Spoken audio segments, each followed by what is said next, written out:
दोस्तों, ये HTML series की छठी वीडियो है। इस वीडियो में हम बात करेंगे एंकर एलिमेंट के बारे में कि एंकर एलिमेंट क्या होता है, उसे क्यों यूज़ करते हैं और उसके यूज़ केसेस क्या हैं। जैसा कि आप यहाँ पे देख सकते हैं कि हम एंकर एलिमेंट को अलग अलग टाइम पे अलग अलग यूजेज के लिए यूज़ कर सकते हैं। फॉर एग्जाम्पल, अगर हमको किसी पेज पे जाना है तो उसके लिए यूज़ कर सकते हैं, या फिर एक सेम पेज के अलग अलग सेक्शन पे अगर हमें जाना है तो भी जा सकते हैं। कॉलर्स के लिए भी हम यूज़ कर सकते हैं, सेंड ईमेल के लिए भी यूज़ कर सकते हैं और डाउनलोड के लिए भी यूज़ कर सकते हैं। तो चलिए शुरू करते हैं। तो यहाँ हम सबसे पहले एक एंकर एलिमेंट ले लेंगे, और जैसा कि आप देख सकते हैं कि इसमें एचरेफ एट्रीब्यूट अपने आप आ चुका है। तो अगर हम जाएंगे यहाँ पे हम गूगल पे जाते हैं और W3 स्कूल्स लिखते हैं, और हमें W3 स्कूल्स के लिए लिंक क्रिएट करना है। तो हम यहाँ पे उसको पहले एचरेफ में पेस्ट करेंगे और फिर यहाँ पे भी पेस्ट करेंगे। जैसे कि हमने पहले भी देखा था कि हम इस तरह लिंक क्रिएट करते हैं, सेव करेंगे और राइट क्लिक करके ओपन विथ लाइव सर्वर कर लेंगे, और हम इसमें इसका आउटपुट आप देख सकते हैं यहाँ पे। तो ये w3schools.com पे अगर हमें जाना है तो हम अगर यहाँ पे क्लिक करेंगे तो हम जा सकते हैं। तो ये तो एक कॉमन यूज़ है एंकर एलिमेंट का। इसमें एक चीज़ ये बतानी थी कि बहुत दफ़ा ऐसा होता है कि हमें लिंक तो चाहिए होती है, लेकिन हमें सेम पेज पे रिडायरेक्ट नहीं करना होता। जैसे मेरे कहने का ये मतलब है कि अगर यहाँ पे हम गए और हम इस पर क्लिक करें तो हम चाहते हैं कि अगर ये हमारी वेबसाइट का एक पेज है तो ये पेज रहना चाहिए, और जो हम ये क्लिक कर रहे हैं, जैसे W3 स्कूल्स पे अगर हमें जाना है तो ये जो w3schools.com का जो पेज खुलेगा वो एक नए टैब में खुलना चाहिए। तो इसके लिए हमें क्या करना होगा, यहाँ पे हम जाएंगे, यहाँ पे एक टारगेट एट्रीब्यूट एक आता है। टारगेट एट्रीब्यूट में अगर आप देखेंगे यहाँ पे 4 ऑप्शन आ रहे हैं। तो अगर आप इसमें ब्लैंक करेंगे तो ये आपको सेम इस लिंक पे लेके जाएगा, लेकिन नए टैब में खुलेगा। आपको यहाँ पे दिखा दूं, हम लोगों ने अगर यहाँ पे इसको सेव कर दिया हम लोगों ने, यहाँ पे आएंगे और इस पे अगर हम क्लिक कर दें तो आप ये देखेंगे कि यहाँ से हमने क्लिक किया, लेकिन क्लिक करने के बाद ये जो वेबसाइट खुली है वो एक नए टैब में खुली है। तो टारगेट एट्रीब्यूट का यूज इस तरह करते हैं हम। टारगेट ब्लैंक अगर डाल देंगे तो वो नए टैब में खुलेगा। इसी तरह अगर हम मान लें कि ये तो एक कॉमन वर्ड है, अगर हम देखते हैं, अगर हम मान लेते हैं कि यहाँ पे एक हमारा H1 एलिमेंट है, यानी कि कोई हेडिंग है, और उसमें हमने लिख दिया, और इसका हम आउटपुट देखते हैं, और हमें अगर मान लीजिए इस कोई हेडर, कोई हेडिंग है उसको ही हमें अगर लिंक करना है तो वो भी कर सकते हैं। उसके लिए कुछ नहीं करना है, जैसा कि मैंने यहाँ पे किया है कि H1 एलिमेंट है या कोई दूसरा भी एलिमेंट है, div है या कोई सा भी एलिमेंट है, आप उसको इस तरह एंकर एलिमेंट के अंदर रैप कर सकते हैं और फिर वो लिंक बन जाएगा। और चाहे तो आप इमेज के साथ भी ऐसा कर सकते हैं। इसे अगर मैं ले लूँ, इसको मैं हटा देता हूँ, और यहाँ पे हम एक img टैग ले लेते हैं, और हम यहाँ पे इस इमेज का जो पाथ आ रहा है वो लेके हम इमेज यहाँ पे एक ले लेते हैं अपने पेज पे। सेव करने के बाद यहाँ पे देखेंगे ये ये इमेज पेज पे आ चुकी है। अब यह है कि ये इमेज भी साइज में आ चुकी है, लेकिन आप देखेंगे ना कि जैसे ही हम यहाँ पे इमेज के ऊपर हम हावर करते हैं तो ये जो हमारा कर्सर है वो चेंज हो जाता है। क्यों? क्योंकि ये इमेज भी लिंक बन चुकी है। इसको इस पर क्लिक करके भी चेक कर सकते हैं। देखिए, हमने क्लिक किया और ये नए पेज पे खुल गया। तो इस तरह हम चाहें तो किसी भी एलिमेंट को लिंक कर सकते हैं, यानी कि ऐसा बना सकते हैं कि उस पर हम क्लिक करें तो वो किसी दूसरे पेज पर रिडायरेक्ट हो जाए। ये तो हो गई बात एंकर एलिमेंट का जो कॉमन यूज था वो हमने देख लिया। आगे हम बात करेंगे कि अगर हमें सेम पेज पे अगर जाना है तो उसके लिए हम क्या कर सकते हैं। तो चलिए हम यहाँ पे फिर से एंकर एलिमेंट लेते हैं और पहले हम यहाँ पे लिख देते हैं गो टू सेक्शन 1, ऐसे लिख सकते हैं। और एक और ले लेते हैं, इसमें हम बोल देते हैं गो टू सेक्शन 2। अब हमें इसके लिए क्या करना पड़ेगा, दो सेक्शंस क्रिएट करने पड़ेंगे। और हम सेक्शन एलिमेंट ले लेते हैं, ये रहेगा हमारा सेक्शन 1। इसमें टेक्स्ट डाल देते हैं सेक्शन 1, और इसको हम थोड़ा सा स्टाइल देंगे। स्टाइल दे के इसको हम लोग बैकग्राउंड कलर दे देते हैं, फिलहाल के लिए एक्वा ले लेते हैं। और इसको थोड़ी सी हाइट दे देते हैं 500 पिक्सल की, देखने के लिए हम। और अलग अलग सेक्शन पे हम कैसे, सेम पेज के अलग अलग सेक्शन पे कैसे हम जा सकते हैं वो देखने के लिए हम यहाँ पे एक और सेक्शन क्रिएट करते हैं, सेक्शन 2। और इसका जो बैकग्राउंड कलर हमने यहाँ से लिया है उसको भी थोड़ा डिफ्रेंशिएट कर देते हैं, अलग कर देते हैं, ताकि हमें फर्क पता चल सके दोनों में। सेव करेंगे हम। अगर आप देखेंगे तो यहाँ पे ये दोनों सेक्शन हमारे पेज पे आ चुका है 500 पिक्सल ईच की हाइट के साथ। और हमने यहाँ पे लिंक चाहिए हमें, हमको ऐसा कुछ कोड करना है यहाँ पे कि ये गो टू सेक्शन 1 पे क्लिक करें तो यहाँ पे आ जाए, और गो टू सेक्शन 2 पे क्लिक करें तो सीधा सीधा हमें यहाँ पे पहुंचना है। तो चलिए देखते हैं कि वो हम कैसे कर सकते हैं। तो यहाँ पे एचरेफ के अंदर हमें, नहीं, सबसे पहले हमें यहाँ पे जो सेक्शन है ना, इसको आईडी देनी पड़ेगी। जैसा कि मैंने आपको बताया था कि आईडी एट्रीब्यूट होता है, उसको हम कैसे यूज करते हैं वो मैं बताता हूँ आपको। यहाँ पे हम आईडी दे देते हैं, इसको लिख देते हैं सेक्शन 1 लिख देते हैं। और ये आईडी हम कॉपी करके यहाँ पे पेस्ट करेंगे, लेकिन हैश डालेंगे, क्योंकि जब हमें किसी आईडी को टारगेट करना होता है तो हमें उसके लिए हैश यूज करना पड़ता है।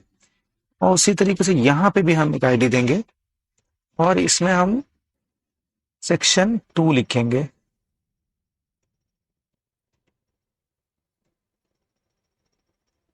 सेक्शन 2 लिखेंगे, फिर इसी तरह हम इस आईडी को भी कॉपी करेंगे और यहाँ पे हैश लगा के पेस्ट कर देंगे और सेव करेंगे।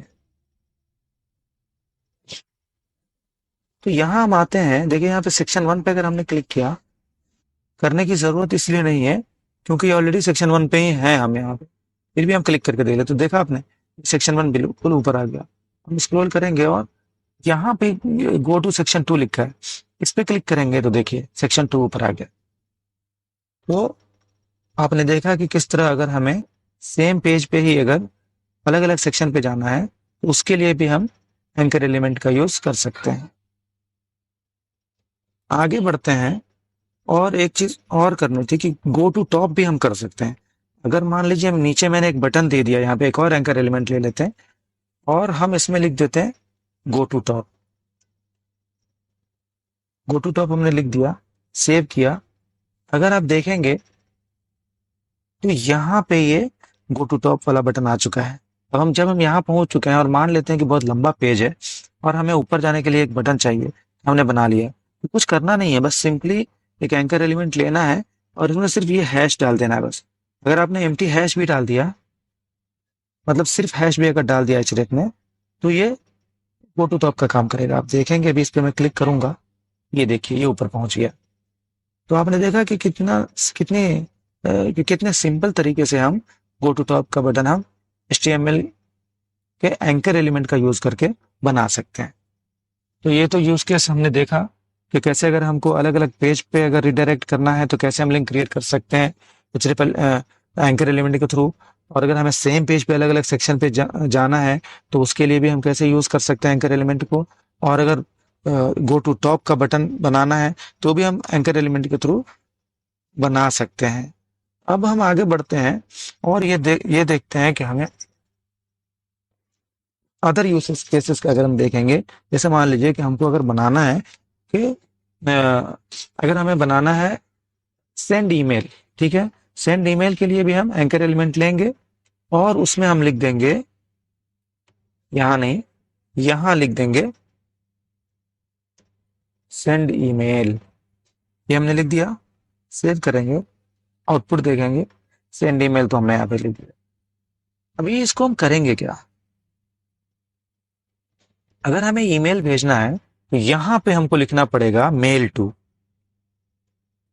कोलन, उसके बाद जिस ईमेल आईडी पे हमें ईमेल भेजना है वो ईमेल आईडी हम यहाँ पे डाल देंगे। फॉर एग्जांपल के लिए यहाँ पे मैं लिख देता हूँ test@test.com।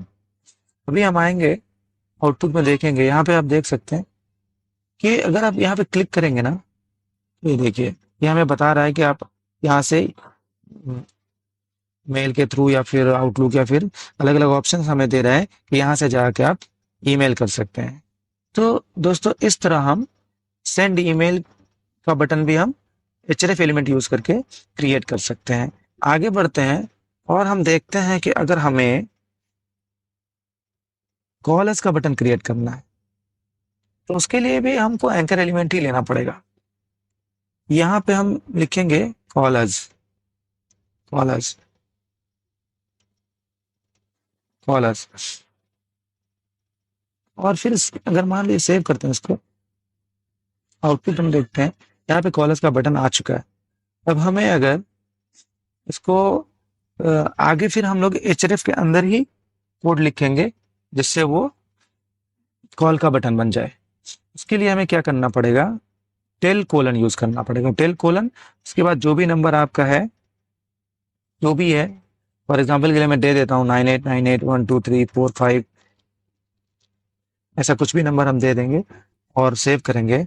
आउटपुट देखेंगे कि यहाँ पे ये बटन अभी कॉल का बटन बन चुका है। इस पर क्लिक करेंगे तो ये हमें बता रहा है। अगर ये फोन में होता तो सीधा आपका जो कॉल वाला ऑप्शन है वो आ जाता। अभी हम इसको यहाँ पे टेस्ट करके तो नहीं देख सकते हैं, लेकिन आप अगर प्रैक्टिकल में यूज करेंगे, अगर आपकी कोई वेबसाइट होगी तो जब आप इस वेबसाइट को अगर आपने मोबाइल में ओपन कर रखा होगा तो इस पर क्लिक करते ही वो आपके कॉलिंग के ऑप्शन में चला जाएगा और वहां से आप कॉल कर सकते हैं। तो देखा आपने कि एंकर एलिमेंट का कितना यूज है। कॉमनली हम ये जो यूज होता है वो ये होता है कि अगर हम पेज को लिंक करना हो, उसके लिए हम किसी भी पेज को लिंक करने के लिए कॉमनली हम एंकर एलिमेंट का यूज करते हैं HTML में। लेकिन अगर आप देखेंगे डीपली इसमें कई सारे इसके यूज केसेस होते हैं। एक तो हमने ये देखा कि अगर हमको किसी पेज को लिंक करना है, लेकिन अगर उस पेज को अलग टैब में खोलना है तो उसके लिए हम कैसे टारगेट रिबूट का यूज करते हैं। और फिर अगर हमें सेम पेज पे जाना है तो उसके लिए कैसे हमें हैश लगा के ID दे के हम यूज करते हैं। और हमने ये भी देखा कि अगर हमें ये भी देखा हमने कि अगर हमें गो टू टॉप का बटन बनाना है तो उसके लिए हम कैसे हैश डाल के यूज कर सकते हैं। और फिर हमने ये भी देखा कि अगर हमको ईमेल भेजना है तो उसके लिए भी हमको एंकर एलिमेंट का ही यूज करना पड़ता है। और अगर हमें कॉलर्स का बटन बनाना है तो उसके लिए भी हमें एंकर एलिमेंट का ही यूज करना पड़ता है। और इसी तरीके से हम डाउनलोड के लिए भी एंकर एलिमेंट का ही यूज करते हैं। जैसे अगर हमें कोई बटन क्रिएट करना है, इसको क्लिक करते ही कोई चीज़ डाउनलोड करनी है, फॉर एग्जांपल ये इमेज हमारे पास है और हमें इसे क्लिक पे डाउनलोड करनी है, तो उसके लिए भी हमें एंकर एलिमेंट का ही यूज करना पड़ता है। तो हम देखते हैं कि कैसे हम डाउनलोड का बटन बना सकते हैं। यहाँ पे हम एंकर एलिमेंट ले लेते हैं और इसमें हम लिख देते हैं डाउनलोड इमेज। डाउनलोड इमेज हमने लिख दिया, सेव कर लेते हैं और हम इसका आउटपुट देख लेते हैं। अभी हमने देखा कि यहाँ पे डाउनलोड इमेज का बटन आ चुका है। इस पर क्लिक करने पे इमेज डाउनलोड होनी चाहिए। तो उसके लिए हमें क्या करना है, सिंपली यहाँ पे ये जो href है इसमें हम इमेज का पाथ ले लेंगे। ये हमने ले लिया और हम यहाँ पे डाउनलोड एट्रीब्यूट लिख देंगे। ये एट्रीब्यूट डाउनलोड डाल देंगे, ये एम्प्टी एट्रीब्यूट होता है। सेव कर देंगे हम और हम इसका आउटपुट जब देखते हैं यहाँ पे और हम जब इस पर क्लिक करेंगे तो हमें डाउनलोड का ऑप्शन आएगा। तो देखा आपने, एंकर एलिमेंट का यूज करके डाउनलोड बटन भी बना सकते हैं। HTML में अगर डाउनलोड बटन बनाना है तो हमें इस तरह एंकर एलिमेंट में जो भी फाइल डाउनलोड करनी है उस फाइल का पाथ यहाँ पे दे के और डाउनलोड एट्रीब्यूट देने के बाद डाउनलोड बटन क्रिएट हो जाता है। आज की वीडियो में इतना ही, मिलते हैं अगली वीडियो में। वीडियो अच्छी लगी हो तो लाइक करें, शेयर करें, सब्सक्राइब करें। शुक्रिया।